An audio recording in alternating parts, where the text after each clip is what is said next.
In this episode, we're talking about deep seabed mining.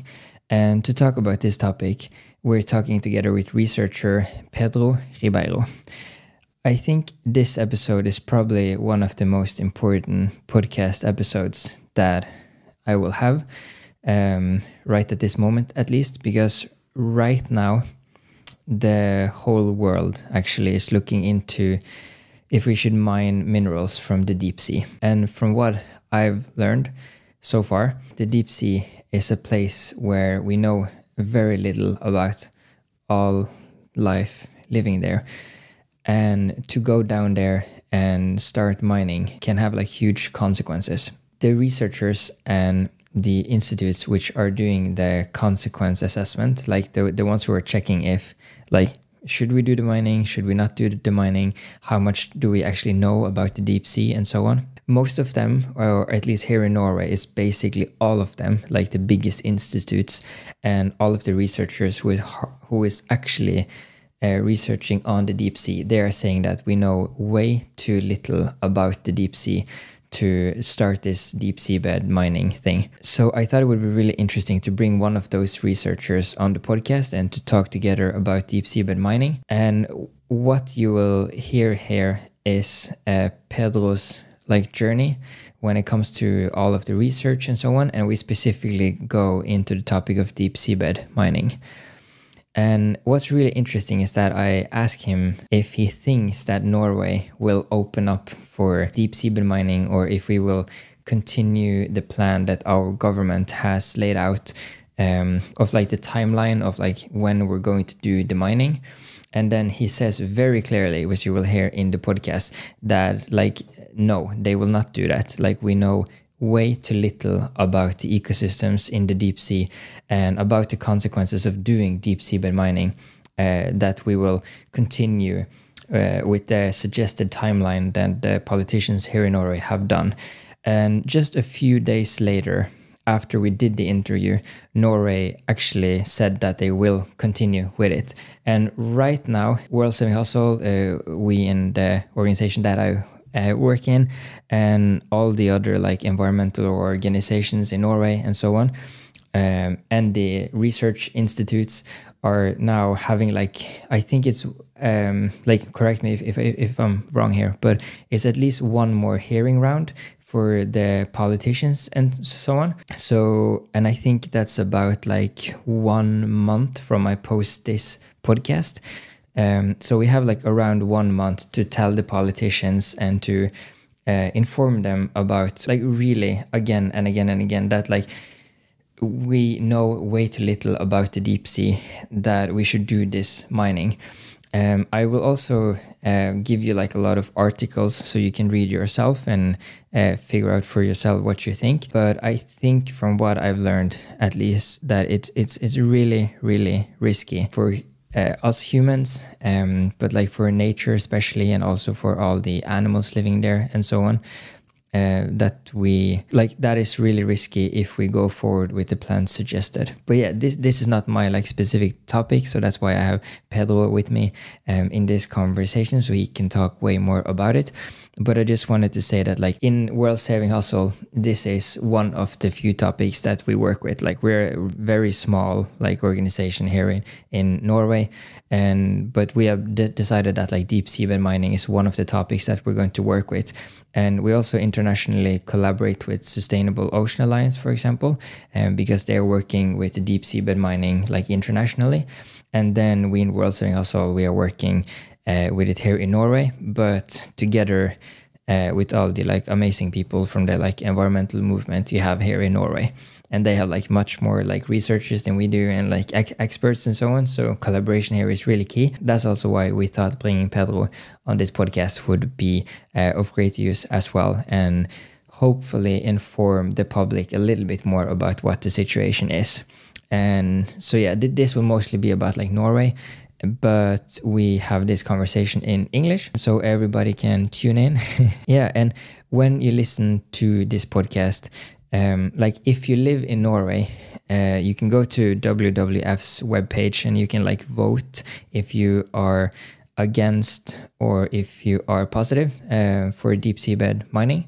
And I suggest, like, I personally voted that, like, no, like, we shouldn't do it. But that, at least for now, like, one of the things being discussed is also if we should have like a moratorium, which is like a thinking break, meaning that if we have a moratorium on deep seabed mining, in this case, it means that we will not start with deep seabed mining until there's been a really good consequence assessment and we really know what's at stake. But again, right now, all the researchers, or like most of them, are saying we basically have no clue of all the life there. Like, we know way too little about life in the deep sea that we can go and like mine the whole place. And also that the area is like so huge. So we need like much more time to really like figure out what's in the deep, you know. And some people will also call like the deep sea for like the last wilderness, or like the last like untouched place on earth where nature can just like be itself and so on. So we have to be really careful about like engaging there. And like when you first like do changes in the deep sea, it will take like so long time until the deep sea to adapt and so on, because everything down in the deep sea goes like really slow, or like because it's really cold, or like actually like some places it's really hot, and I guess, and also, well, like, okay, let's I think I'm done. Let's Pedro do the talking. But I just want you to know that this is a really relevant topic of 2023. So please listen to the whole podcast episode and educate yourself more on this topic if you find like environmentalism, or I guess humanity and effective altruism and so on really interesting.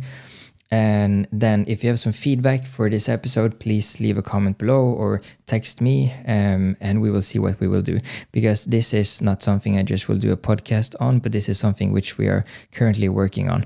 And we will also launch a little video from World Saving Hustle later, probably in like some weeks or a month or two, not that sure. We're working on it right now.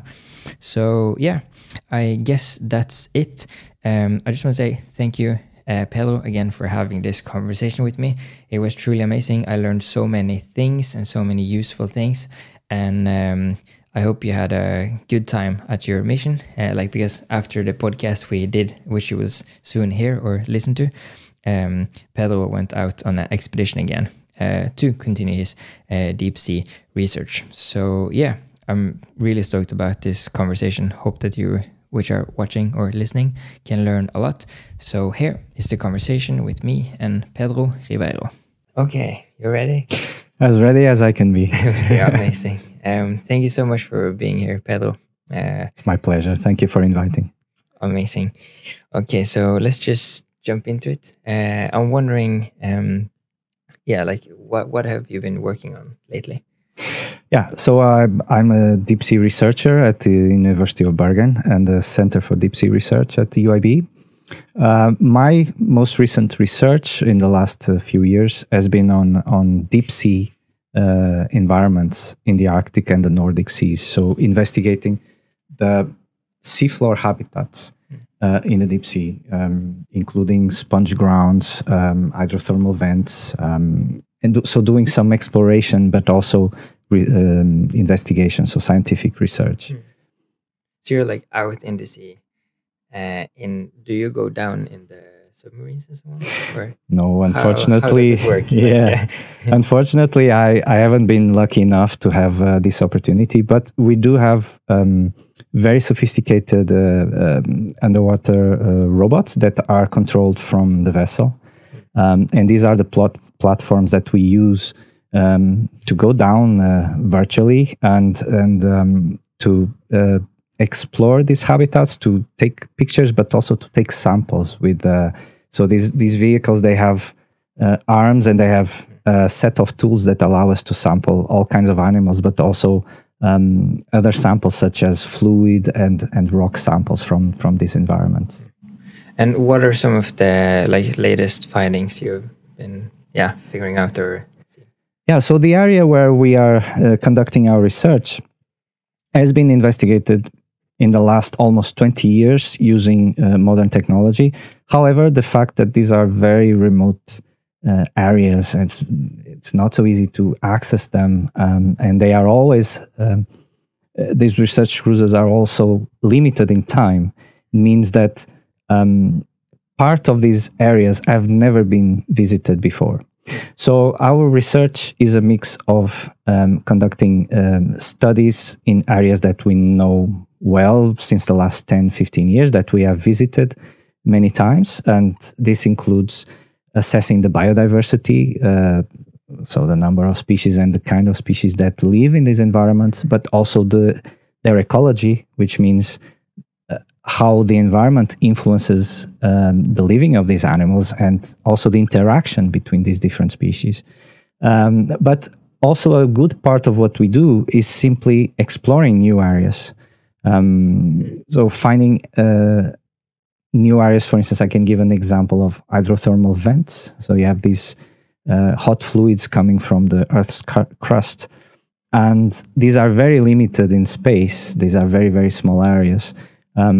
So part of our research is also involving covering this as much as we can of the seafloor, searching for these new habitats to, in a way, to put one more piece of the puzzle together into the characterization, the global characterization of the deep sea in the Arctic mid-ocean ridge. So this is the where the tectonic plates come together on the seafloor, and where you have this volcanic activity, and associated with this volcanic activity, you have very particular environments. Exactly, because I guess down in the deep sea is like mostly super cold, but around these areas it's like hot, or how is it? Yeah, in fact, most of the deep sea is cold, and when we say deep sea, this is the ocean below 200 meters depth, so the water column, but also the seafloor. Most of it, and it goes until more than 10 kilometers depth, so the deep sea can really be very, very deep.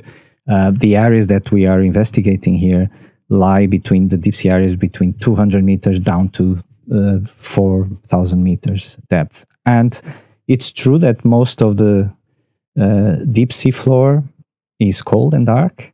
So the temperature always around 0 degrees, -1. But in these hot springs, so these hydrothermal vents, you have the hot fluid whose temperature can range from a few dozen degrees to more than 300 degrees Celsius. However, you have this very short distance between very, very hot and then again down to background temperature, down to 0, -1. And it's actually in this very short distance, this what we call gradient, environmental gradient, where you find a special kind of communities, biological communities that are associated with these hot environments. But of course, they don't survive at 300 degrees. So they have to find the sweet spot in this gradient.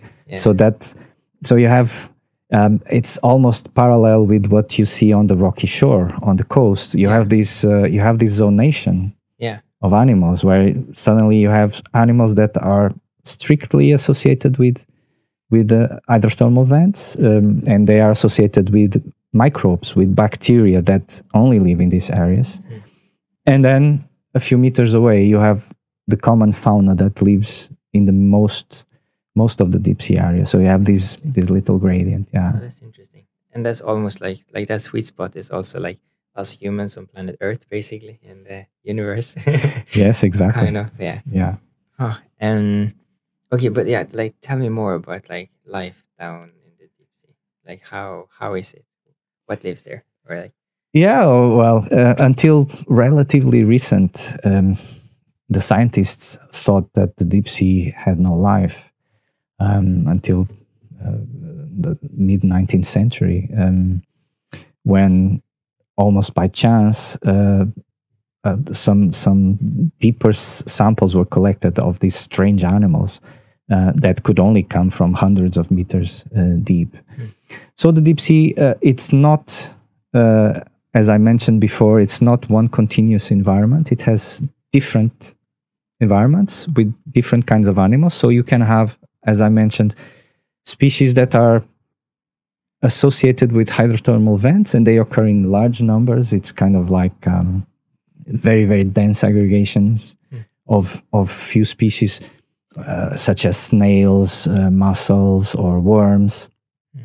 But you can also have other kind of environments, such as sponge grounds, and these are also found in Norwegian waters, where you have these very, very densely packed assemblages of sessile animals. So these are animals that cannot move. They settle on the rock, on the substrate, and they cannot move. So they form this very, very dense pack of different species, such as sponges. I don't know if you have seen a sponge before. So these. Yeah, I think I have like some footage that I've seen.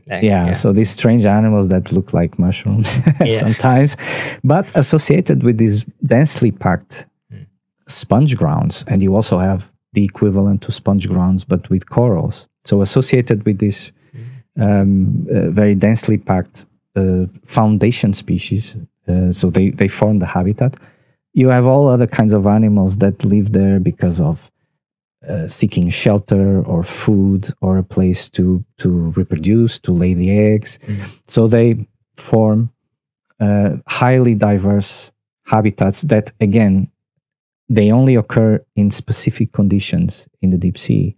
For instance, in the case of sponge grounds, they are more common at certain depths. For instance, here in the Nordic seas, between 600 meters, 1,000 meters depth, and on underwater mountains, on sea mounts, where you have these physical conditions, such as certain patterns of currents and a certain amount of available food, where they can settle.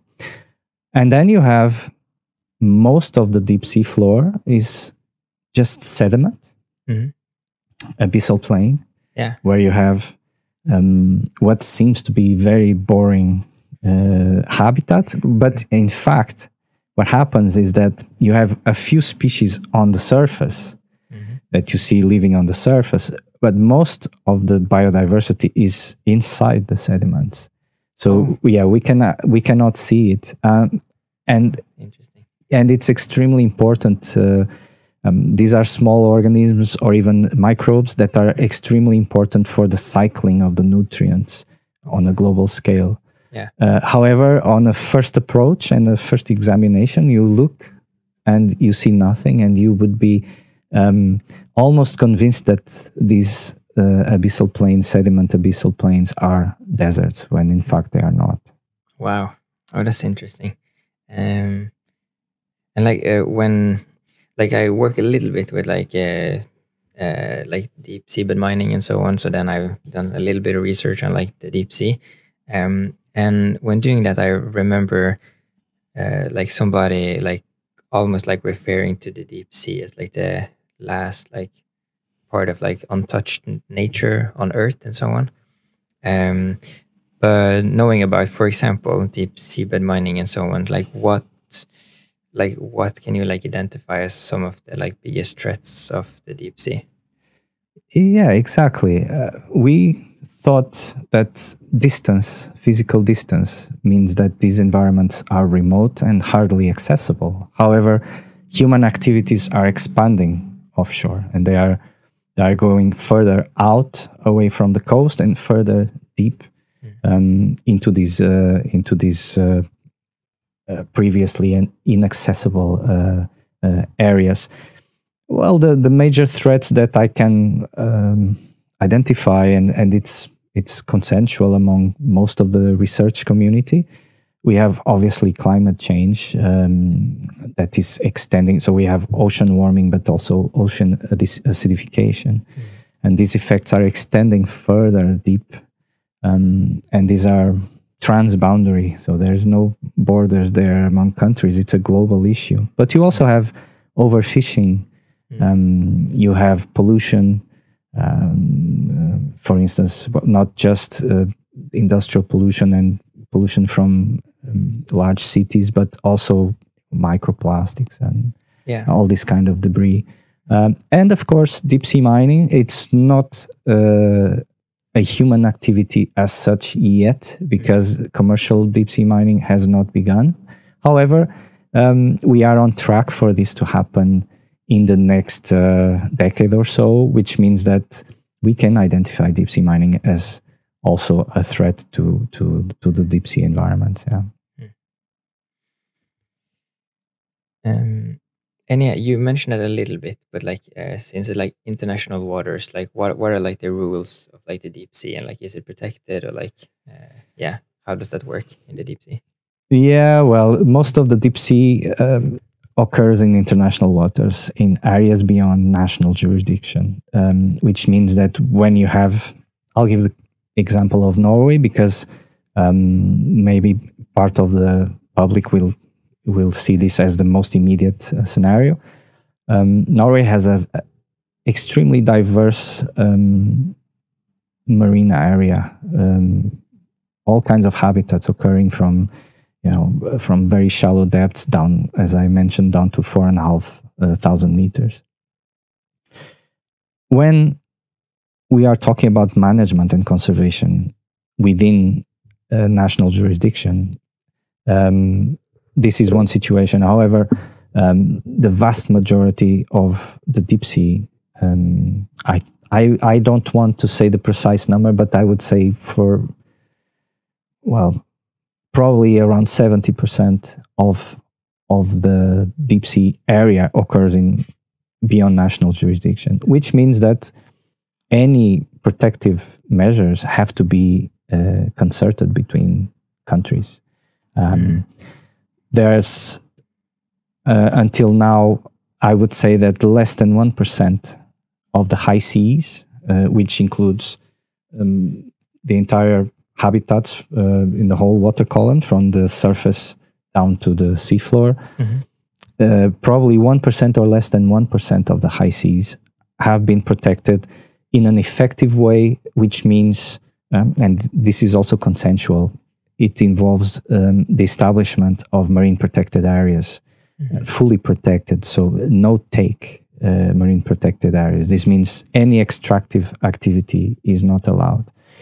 Of course, given the increase of human activities going further offshore and deeper, there has been also increased awareness from several nations that this problem needs to be addressed. The problem of conservation in international waters needs to be addressed. However, you don't have one organization that can oversee all the activities. So you can have organizations that are regulating fisheries, or organizations that are regulating the extraction of mineral resources on the seabed, but you don't have one global organization that can generate regulation that goes across all these activities. So that's another challenge.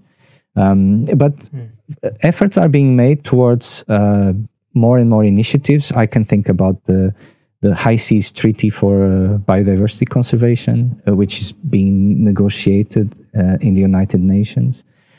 And of course, when it comes to deep sea mining, there has been in the last years negotiations towards developing a mining code or a regulation that establishes the rules for extraction of seabed minerals, but also for the conservation of the marine environment. So they have to come together. The regulations need to be established together. But of course, this involves negotiation among many countries, and it's usually a process that takes a lot of time. Yeah.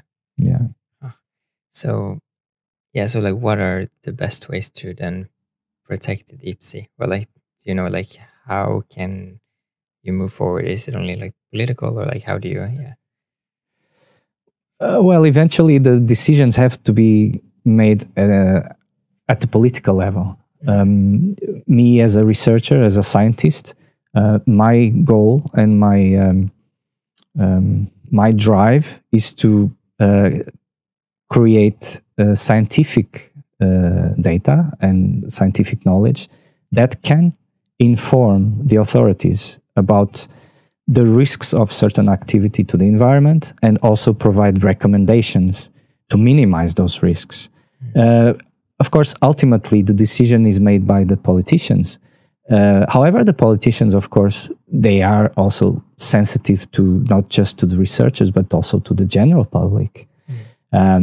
So the best way to protect the deep sea, and I can say maybe this can cover all the ecosystems, the whole environment, is to have an informed public opinion. So to inform the public adequately about what is out there, what are the risks for a certain activity, solid scientific research, and this takes time.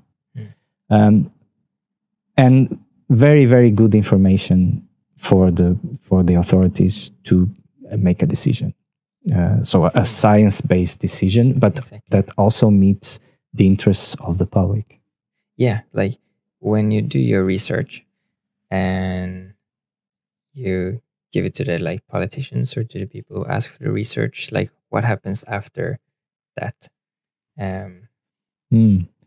Well, we conduct, there's two kinds of research. You have basic fundamental research and you have applied research, depending on the goal. So talking about fundamental research, it's essentially exploring, and I'm talking about the deep sea, exploring new areas, documenting what occurs there and investigating the ecology of these biological communities that live there.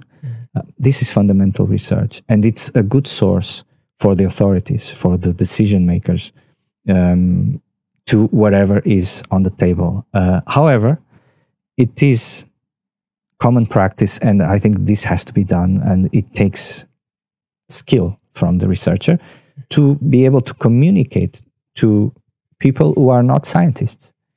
And most politicians are not marine biologists, which means that we publish our work, but nowadays we also need to have part of our activity has to be outreach to the public and has to be communication with authorities, either by inviting this or that government body to, for instance, be part of a working group within a research project as an observer, for instance. But usually what happens is that when there is a question that needs to be answered and when there is regulation that needs to be developed, it's the other way around. It is the authorities that seek the researchers. The authorities will contact us and will mandate, many times they will mandate certain institutions to conduct the appropriate research in order to provide the information that is needed. Like, so that they ask for like a specific type of research to be done, like, so not fundamental, as you said. Yes, like, exactly. Yeah. Yeah. Okay. So I can give you the example of this whole process of deep sea mining.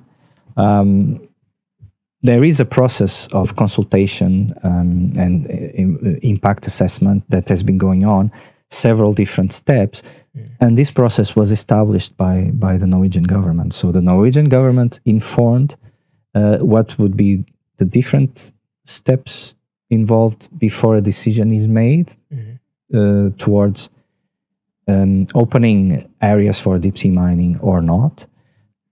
And there has been a mandate to different institutions that have a track record to provide the relevant information. So that, and then all of this has to be synthesized into, it has to be really made into a kind of information that can be read by people who are not experts. Exactly. Right. Yeah. So that's exactly what I think has been the most important development in recent decades. It's building this bridge between the researchers who sometimes speak their own language and the authorities that make the decisions. Exactly. And who also speak their own language, kind of. So to like mix that in a good way. Yeah. And of course, NGOs have a huge role here Exactly. in, of course, talking to everybody, but also, sometimes if the information that is provided is biased towards one side or the other, I think NGOs have a very important role here to, as a stakeholder, to participate in this kind of processes. That's good to hear. I have a bias there. Do you know like the status of like deep seabed mining in Norway? Yes. So the whole process of opening deep sea mining, it is deep sea mining industry. So for licensing deep sea mining in Norway, started with the coming into force of the Seabed Minerals Act. So it's a law that was published in 2019, if I'm not mistaken. That lays down in general terms what deep sea mining, that this may be an interesting industry for Norway in coming years, but any extractive operations have to be made in a way that will not harm the environment. So it sets the foundations into what are the different steps towards a decision. So the first step was building a knowledge base. So several institutions in Norway were asked to give the state of the art regarding, well, in our case, regarding the benthic habitats, benthic deep sea habitats in these areas that may be open for marine minerals. But there were other reports for the pelagic environment and other sectors. And then after that, there was also other steps towards understanding more what would be possible impacts based on current knowledge. Because the timeline of roughly 3 years would be really short. The timeline before a decision will be made is manifestly short to come up with new knowledge for the deep sea, because these studies take time, takes a lot of investment to bring a research vessel out on the Arctic ridge and conduct the necessary studies. So the environmental impact based on current knowledge is to try to predict what would deep sea mining cause to the environment, to other economic activities, and what would be the social impact. And this is where we stand right now. And then in 2023, based on this study here, the Norwegian government will decide whether or not, or the parliament, whether or not we take the next step, which would be to open certain areas of the deep sea under Norwegian jurisdiction for mineral exploration, which means expeditions by companies or institutions that are sponsored by mining companies to go out there and to investigate whether or not these mineral deposits are worth exploring. And associated with this, there should be also an environmental study of specific areas. So in a first step, I believe that the activity will not be open on a commercial scale. So there will be an exploration phase, and then afterwards, if these exploration studies decide that it is economically feasible to open an industry without harming the environment and other activities, then I believe the next step would be to open licenses for commercial mining. Exactly. Yeah. So exploration study, that's like another type of study, basically, because then they're going down again and doing another type of study. Like, how does that work? Yes, of course. Sorry. So we have a distinction between in the deep sea mining vocabulary. We have a distinction between exploration and exploitation. Yeah. Exploration involves surveys, small scale surveys. Yeah. to assess the quality of the mineral resources, or to explore a certain area to try to find a mineral deposit and then assess the quality of that deposit, the size of it, how many tons, different kinds of metals. Okay. Yeah. This is the exploration phase. Yeah. And then the exploitation phase is, okay, imagine that this particular company decides that this area here is very appealing and there can be commercial mining there, then they would apply to an exploitation license, which would be industrial scale extraction of minerals. Exactly. Okay, yeah. So what I was wondering about was then, okay, so if they're maybe going into an exploration study phase in next year, like, wasn't that what they already have done? Or like, isn't that exploration study as well? Like taking small samples and so on? Or is it like exploration study volume 2 kind of?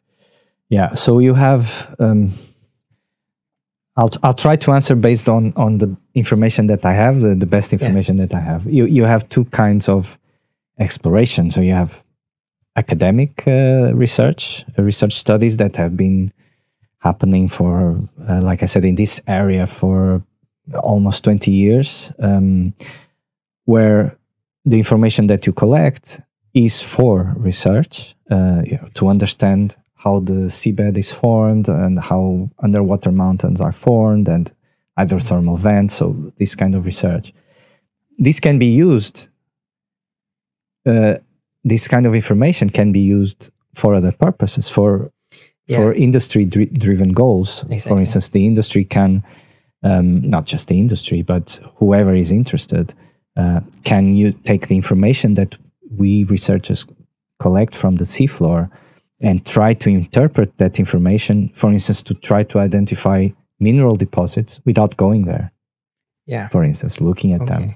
So it would be kind of a predictive study where you take the data that you collected and you apply a certain computer model to it, and the output is showing in different areas what is the probability of a particular type of mineral, in this case, occurring. And in association with this, in the last few years, the Norwegian Petroleum Directorate was also mandated by the Norwegian government to conduct surveys, and these are large-scale surveys.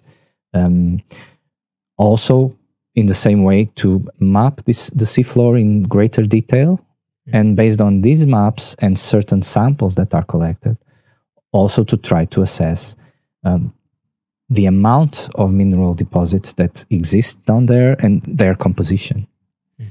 And then you have a third level, which has not happened yet, which would be to allow for even private companies, so not just the authorities or researchers, but to allow for private companies to prepare their own cruises, hire a large vessel with equipment, and apply to go to a specific area, for instance, for drilling the seabed and collecting samples as a private company. Exactly, that's the commercial part. That's the commercial part, and that would be the first stage. So this would be the exploratory phase to determine if that area is suitable or good enough in terms of the amount of minerals to move forward to a large-scale commercial activity. Exactly. Yeah. So just to finish this part, until now, only the Norwegian Petroleum Directorate has been mandated to conduct these surveys, also in collaboration with research institutions. Yeah. And when I mention opening certain areas for exploration, that it would be possible for a company to bid or to place a request for a license to do it themselves, to go to a certain area and say, we want to go there with equipment to check if that area is suitable for mining. Yeah. And do you think that will happen? Like, do you think it will be commercial, like deep seabed mining in 2023, or? No, I don't believe so. In 2023, I don't believe so. And I, of course, I am not aware of all the industrial developments, but I would say that the part that I'm more that I spend more time into in my work is to look at the environmental part, and there we have huge knowledge gaps that do not allow us to answer whether or not deep sea mining would cause a sizable impact. We believe so, but we do not have enough data that will allow us to put a number on the size of the impact. For instance, how far a potential mining plume can spread and what kind of damage it will cause on the environment. We do not have, we are conducting these studies, not just the University of Bergen, but other institutions. We are conducting the studies that can answer this question. However, the timeline for 2023 is not enough. And as you know, we already gave this feedback last year that we need more time. The research community, the scientific community needs more time for this. But at the same time, I believe that the industry also needs to develop equipment that can work at those depths without breaking, and in a cost-effective way, but also in a way that does not cause environmental damage. So I also believe that there's quite a road to go there, and I am not sure that in 2023 the technology will be ready for a commercial exploration, but probably some prototypes to be tested down in the deep sea to see how they operate, to perfect certain mechanisms. Yeah, that I believe, but not for commercial mining. Okay, yeah, and as you mentioned now, like if I understood it correctly, then like the politicians in Norway, like last year, gave out like a plan or like a timeline of the deep seabed mining, and then as you mentioned, like University of Bergen, where you are, and also other like NORS and the Norwegian Environment Agency and so on, they all gave feedback to this plan. But then the politicians still kept the plan, or like I think so. Like they didn't give more time, but they're still doing, or like taking their time now, I guess. But and actually in these days they're going to answer or like give a new proposal, I think.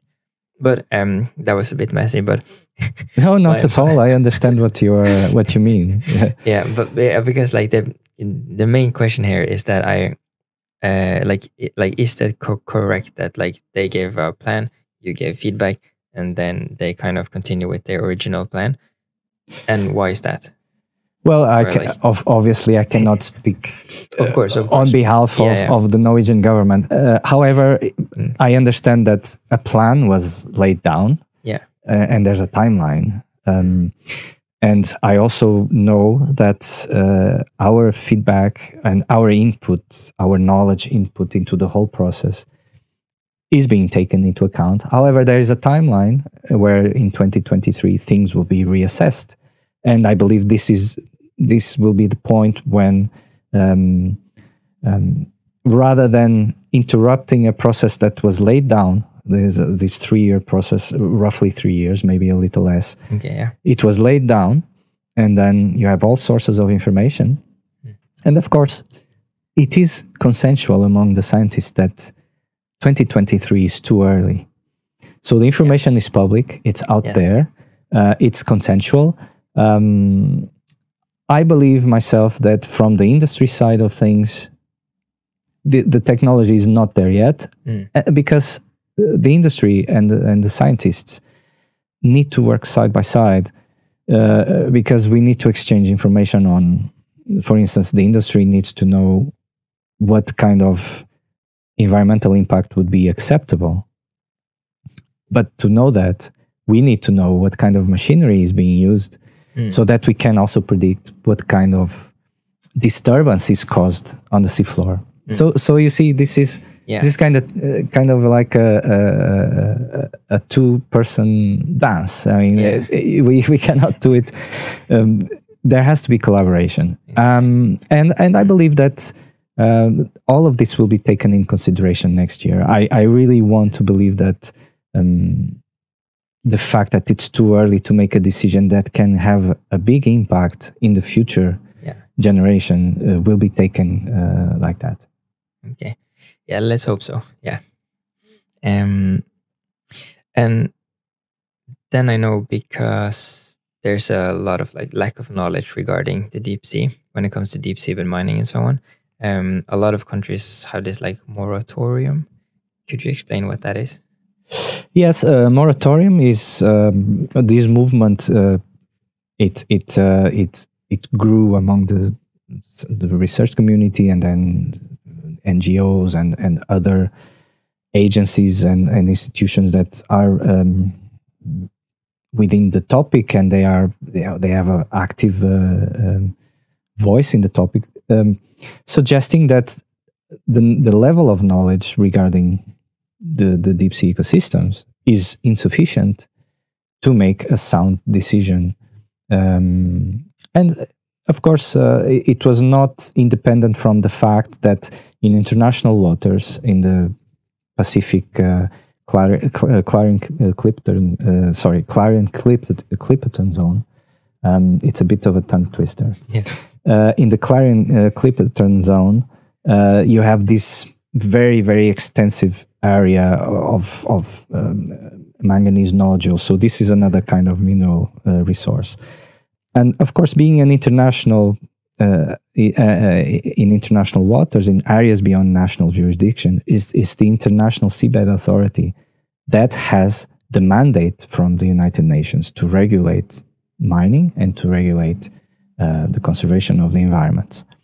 However, there's a clause here saying that if one member state activates this 2-year clause, saying that within 2 years, there has to be a mining regulation approved and in place. Otherwise, we will go for it nonetheless. So this clause was activated by the Republic of Nauru. It's a Pacific country. And therefore, the International Seabed Authority has to address this request, either by conducting the studies and the negotiations that will lead to the approval of this mining regulation. Otherwise, according to this clause, mining can start nonetheless.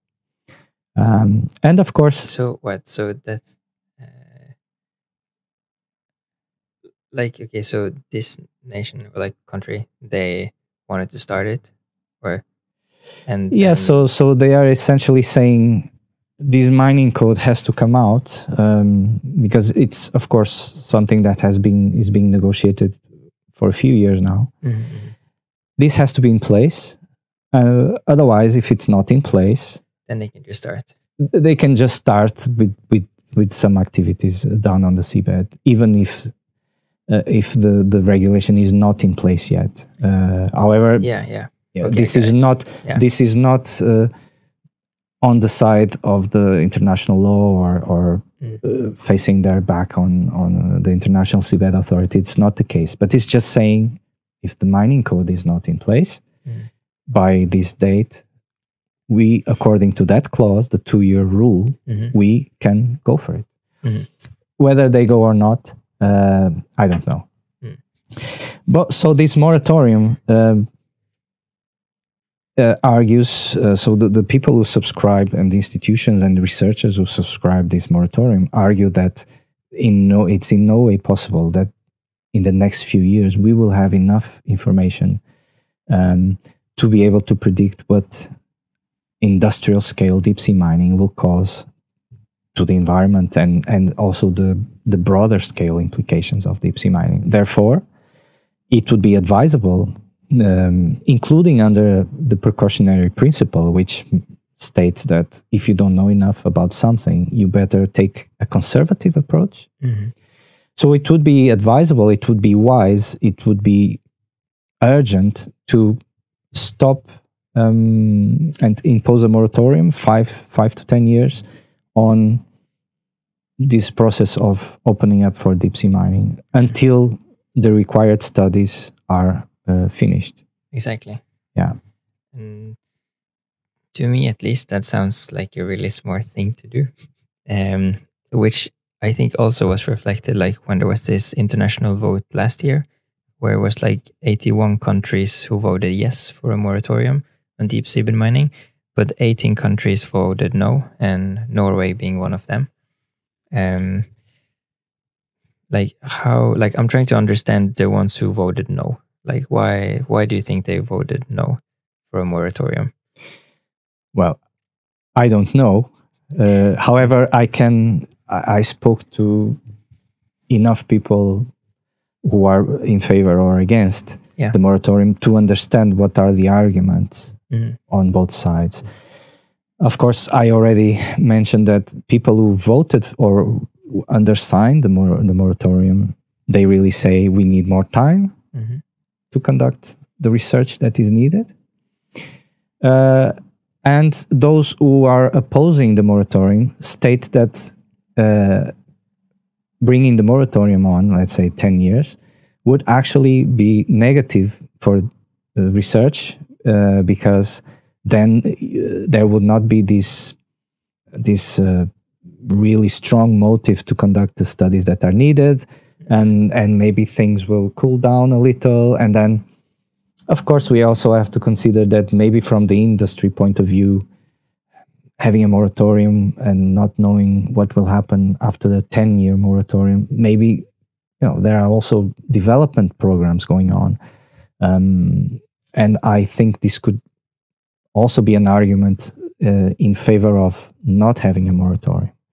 But from the scientific research point of view, the argument is that, okay, if there's a moratorium to deep seabed mining, then it's like things will cool off and the funding for research might decrease. So we might as well keep this, keep this goal of or this perspective of eventually having deep sea mining in the recent future, because then the research studies can be conducted more intensively. I believe this is the argument. Yeah. Okay, interesting. Before we move on to some other stuff, do you have anything else regarding deep seabed mining that you want to talk about? Not so much. There is one aspect that I try to communicate every time I have the opportunity, such as this one. I really am happy to have this opportunity, is that it is very important for the public to be well informed. And this involves good media coverage and good investigation into what the topic is about, as much information out there as possible. Podcasts such as yours, where you invite several people to talk about, well, in this case, deep sea mining, but other topics. So I think here that the population, the general public, if they are well informed about what are the risks, even about what kind of life is down there, and we can disseminate this, I would say that it's as important as scientific research. Amazing. Regarding that, do you know, are there like some documentaries or anything on the deep sea? Or maybe somebody should make it. If there are documentaries on the deep sea? Yeah. Yes, there's, well, you have the oceans, and the Blue Planet documentaries. And I know for a fact that several broadcasting companies are producing content that will talk about the deep sea, and they will show fantastic images, and they will talk also a little bit about what kind of research is going on. Okay. And there is actually in recent years there is more and more interest Yeah. in producing this kind of content using images from real research cruises. The kind of equipment that we use nowadays is very sophisticated, and we can but we can generate high quality images that can actually be incorporated in a high quality production. Exactly. Yeah, and there are several that are in the pipeline. Okay, cool. Yes. Oh, looking forward to see that. Okay, so in general, like one of the reasons why I'm doing this podcast and so on is because I'm trying to figure out like how to do the most good. So yeah, I'm basically just wondering, like, with everything that you do, like how do you think that one can figure out how to do the most good? That sounds like a very overarching question. So let me ask you a question. Yeah. So when you say do the most good, is it for the protection of the environment, for the education of people, or yeah, like I'm actually thinking like in general, like maybe like we talked a little bit off camera about like for me for example now, like I wasn't that good in school and so on. So one thing I'm trying to do is see if like maybe communication in some way could be a good way, like doing social media, like podcast, or or like maybe if I'm actually trying to do the most good, maybe I should like I don't know, like become a teacher. Like I have no idea. So it's not like just to protect the environment, or like it's just like in general, like maybe like I'll figure out that I'm really good in helping people with their mental health, which again will then help like nature and animals and humans and everything, because they're doing good. Or maybe like getting a lot of money to fund your research. For example, like I would go for that. You would go for that one. Yes. No, I see what you're asking, and it's a very important question. It's, in my perspective, it's all about the meaning of life. Yeah. For us, for instance, my calling was to be a scientist and to be a marine biologist. Your calling, so you realize that, and allow me to say this about you. I mean, you just said it, but you realized that following an academic career was not for you. So you found your own path. And I think we can do the most good if I think we have to be good people. Yeah. Right? It starts with that. So being good people means wanting the best for others and seeking the talent that we have and using that talent on behalf of others. So whether you are a teacher or a scientist or a communicator, all kinds of professions, I think doing the most good involves using your skills, your talent into a progressive, into the progress of society and the world, whether it's conservation, nature conservation, or something else. So I would see it like that, like in a philosophical, broad perspective. And do you have any tips for like how to go forward to do that? Yeah, well,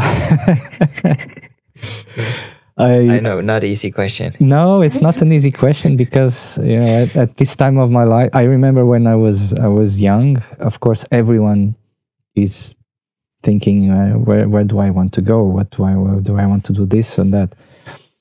I think the first thing, in my perspective, would be to don't go into something that you really don't like.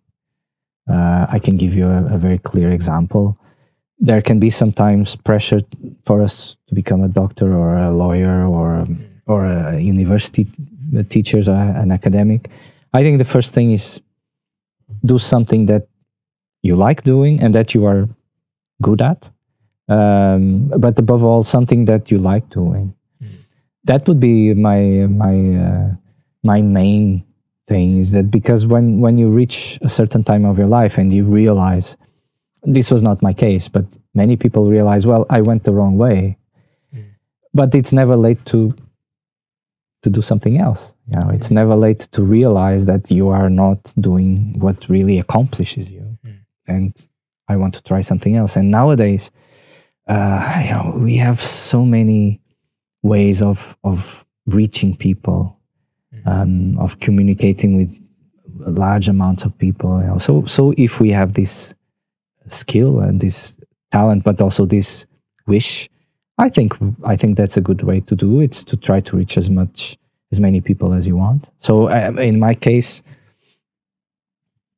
we have the students that we need to educate. We have our colleagues with which we also have an exchange, and we have collaborations. But there's also the other component of showing the public what we are doing and disseminating what we are doing. So yeah, and I believe that this will lead to something good, for sure.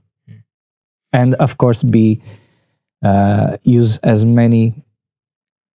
much information as we can to show things factually. So, for instance, in my line of research, to speculate as little as possible and to use scientific knowledge, solid scientific knowledge, to communicate what I'm trying to communicate. And that's the way to do good. And it's not to misinform. We don't want to misinform other people. So I don't know if I answered your question. It's quite a question. I love that answer. Yeah, thank you.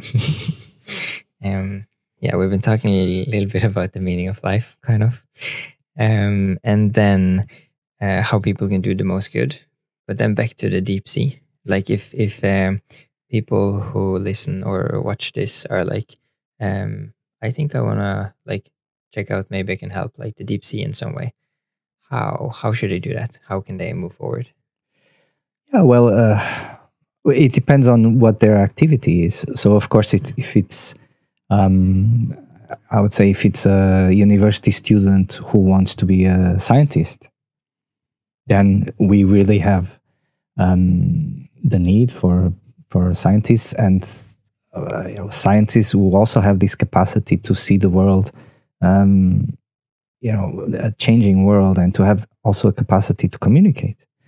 If it's, for instance, someone in the communication area, nothing better than communicating about the deep sea, talking with the people that work, not just biologists, but all kinds of researchers, talking with the industry, with the ocean industry, trying to understand both perspectives, from fundamental research, from the industry perspective, or just being active in, seeking more information, but also being active in disseminating this information, not just through channels like podcasts, but also, in schools, among their family, everywhere. I think the key here would be to give more exposure to the deep sea environment, because everyone knows, or most people know, what the rainforest is,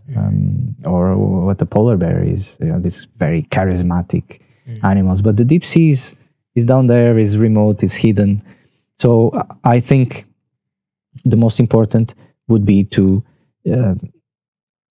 disseminate, to show more what the deep sea is about, contribute to the research, and also be active in situations such as, if there is an important decision to be made that can have an impact, being an activist is also something very, very important.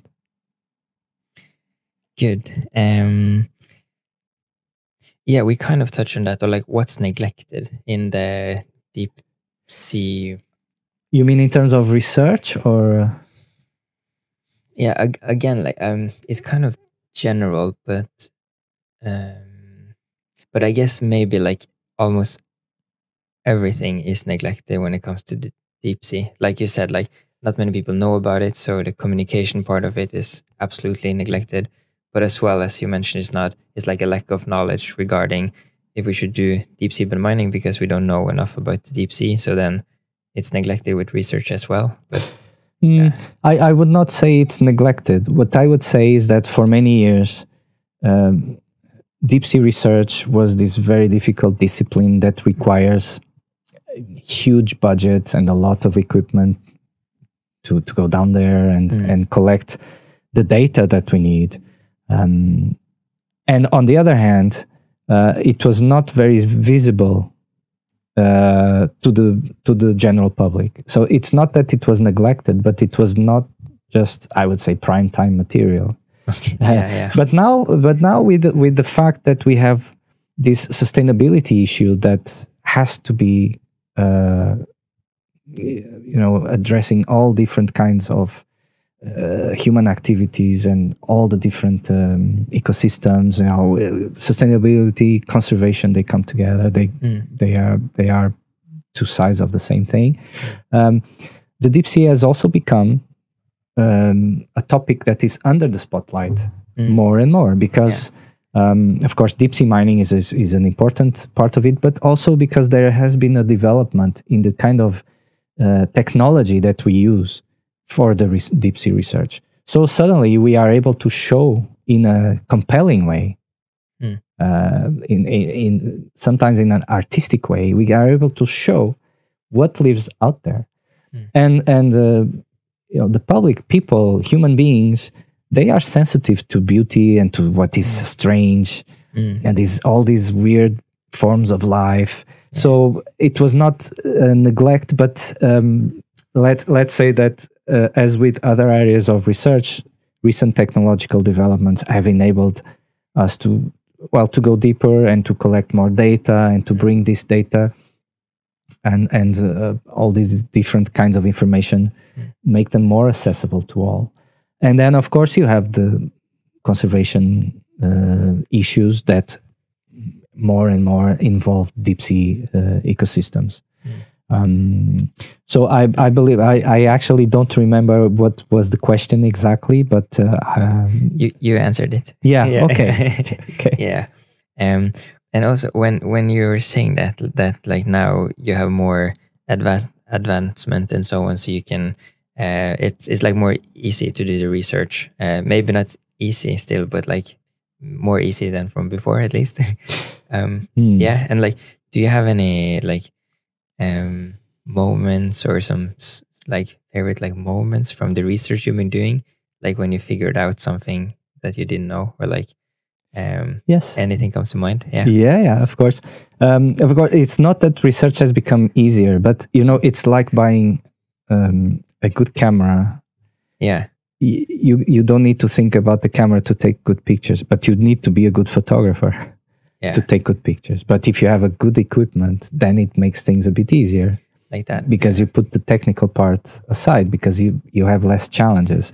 Exactly. So what technological development has enabled is that we can address some of those challenges. For instance, to observe the deep sea continuously over the years by placing permanent observatories on the deep seabed and having them collecting data continuously. It will allow us understanding these environments better compared to a few years ago when we would visit one location once a year if we were lucky, always when the weather was allowing for this research. So it's in this sense that improving technology will allow us to collect better data. And then yes, of course, a nice episode that I always remember is we had a recent cruise to the Arctic Ridge in summer 2021. Sorry, in summer 2021. That was the case, where we had this brand new camera that was able to collect image in 4K quality. Before that, we had a camera that was able to collect in full HD, and as you know, is 4 times less resolution. And we bring the camera. The camera is mounted on the ROV on the underwater vehicle, and we start going down to the seafloor. We go down to the seafloor, And we stopped in our first study site. Of course, it was not new for us. We have been there before several times. But by using this camera, then I remember distinctly starting to zoom in with the camera, zooming in until the point where we were able to see. So imagine you have this underwater chimney that is covered with large animals, but also with, then we saw very, very tiny animals. And the fact that we had this brand new camera with higher resolution, we were able to zoom in and we were able to see organisms, animals that were 1 millimeter, 2 millimeter long. And then we saw that the whole surface was covered with them. Oh, wow. And you had different species, and we were able to capture this in such a beautiful way. And we can use these images in studies, for instance, to calculate the abundance and the diversity of these very tiny animals. In other cases, we have been there and we didn't have our eye, let's say, was not as good as it was this time. And we were all, the ones who were on board, we were very surprised, but also really happy to see these tiny cosmos, you know, these micro scales. So this is just an example of how technology really is our ally, and, you know, better and better equipment and techniques will allow us to collect better data. And this is the same as with any other area of research. Wow. I'm really looking forward to see like the videos, or like you were talking that were down the pipeline, so maybe more people can see what you're describing now. Yes, absolutely. We have a website for our deep sea center at University of Bergen, and also several sites for different projects. And we where we show some of these short clips of interesting scenes that that also help communicate. And I would say in recent years, one big revolution that is enabling to reach out more about what we do is social media, of course. People are constantly connected, and I would say nowadays you have access to all the information you want, unless you don't want to do that. Which means that it opened many channels also for us to show what we are doing to everyone. Oh, yeah. And I will make sure to have those websites in the description of this episode with you, so that people can, like, if they have listened to now, then they can go and see that, and Fantastic. Yeah. What are your future plans, Pedro? Well, my future plans are to be happy in the sense that be accomplished in what I do and do a good job and be useful in what I do to the progress of society. And then just being happy and not thinking that I am in the wrong line of work. That's the most important. But it can happen, at some point. I think we should, every person should reevaluate their life once in a while. So, no one is immune to that. No, that's true. Yeah. I agree. I feel I have those thoughts pretty often, actually. Yeah. But they're nice to play with. As often I'm like landing on that I'm grateful for like where I am. But sometimes it's like maybe just a little bit different, or like should do something else.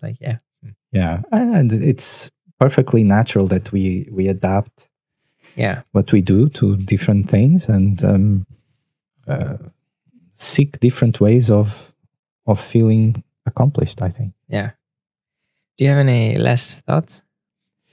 Well, just to say that it was really, really nice to have this opportunity to talk to you and to your audience, and to say that I'm very happy to talk about what I have been doing, and it was an honor to be here.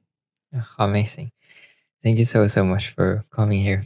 Thank you so much for having me. Appreciate it. Yeah. Thank you. Thank you again, Pedro, and thanks to everybody watching or listening to this episode. I hope you learned something new. Again, if you have any feedback, please let me know down in the comments. And like if you're a listener to this podcast now, like it's a new project, you know, so like it would help out if you subscribe and so on, so you can see the episodes and we can help more people know about these topics. And if you have any suggestions for any other guests or topics that you would like me to have on, please let me know. And with that, I just want to say thank you again and hope you have a nice day. Bye bye. See you in the next one.